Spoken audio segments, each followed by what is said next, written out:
పెద్దపల్లి జిల్లా రామగుండం సింగరేణి సంస్థ 11వ గనిలో జరిగిన ప్రమాదంలో ఎల్హెచ్డి ఆపరేటర్ ఇజ్జగిరి ప్రతాప్ దుర్మరణం చెందారు. రామగిరి మండలం పన్నూరు గ్రామానికి చెందిన ప్రతాప్ రాత్రి షిఫ్ట్ విధులకు హాజరయ్యారు. ఎల్హెచ్డి మిషన్ పై కోల్ కటింగ్ చేస్తున్న సమయంలో ప్రమాదవశాత్తు కింద పడడంతో తనపై ఎల్హెచ్డి మిషన్ పడింది. దీనితో అక్కడికక్కడే మరణించాడు.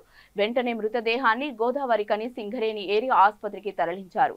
గనిలో రక్షణ చర్యలు చేపట్టకపోవడం వల్లనే ఈ దుర్ఘటన జరిగిందని కార్మిక నేతలు కార్మికులు ఆరోపిస్తున్నారు.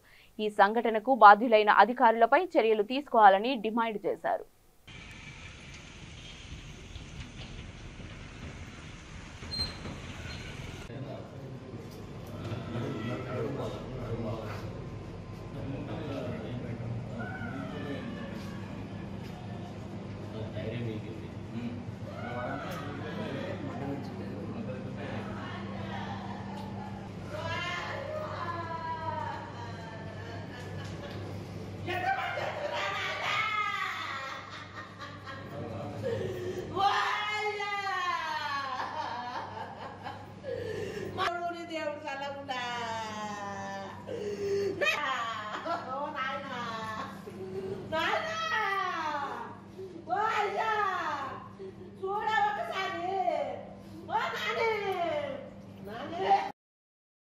CDK లెర్నింగ్ లైన్లో ఎల్హెచ్డి సెక్షన్లో 4 సిమ్ నుంచి 3 సిమ్కు కనెక్ట్ కోసం టన్నెల్ కొడతా ఉన్నారు.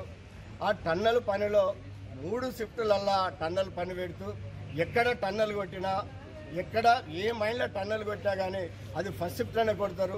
ఒక ఓర్మేను, ఒక సర్దారు, ఒక ఇన్ఛార్జి దాని పక్కా అక్కడ ఉండి ఆ టన్నెల్ నడిపినటువంటి పరిస్థితి. ఇవాళ జీడీకే లెర్నింగ్ లైన్లో వీళ్ళ మేనేజ్మెంట్ ఫెయిల్యూర్ తోటి 3 షిఫ్టులలో టన్నెల్ పెడతా ఉన్నారు. అవగాహన లేనటువంటి సూపర్వైజర్లు పెడతా ఉన్నారు. ఆ సూపర్వైజర్ కూడా అక్కడ లేకుండా డిస్టిక్ టన్నెల్కు మరొక్కరిని పెట్టడం వల్ల ఈ ప్రమాదం జరిగింది. అది ఏదైతే ఎల్హెచ్డి బండి ఉన్నదో ఆ బండి కెనోపీ లేదు, దానికి ఉండాల్సినటువంటి బ్రేక్ ఫీచర్స్ కూడా ఫెయిల్ అయి ఉన్నాయి. అటువంటి బండ్లను నడుపుకుంటూ ఇలా కార్మికుల ప్రాణాలను తీస్తున్నట్టు. గత కొన్ని రోజుల నుంచి RG1లో కంటిన్యూ ప్రమాదం జరుగుతుంది.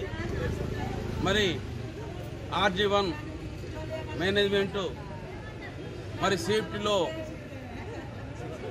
ఆలోచన విధానంలో తప్పు ఉన్నది.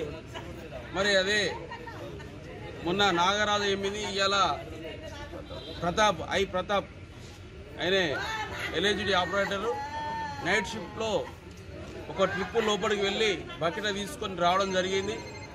అక్కడ డక్కుల విషయంలో డక్కులు అడ్డం ఉద్దేశంగా ఆ డక్కులు ఆపి ఆ డక్కులను ఇప్పమని చెప్పినాడు. ఇప్పడానికి 2 మనుషులు కూడా మీదికి వెళ్ళిన తర్వాత అది అయిపోవడం జరిగింది. ఆ క్రమంలో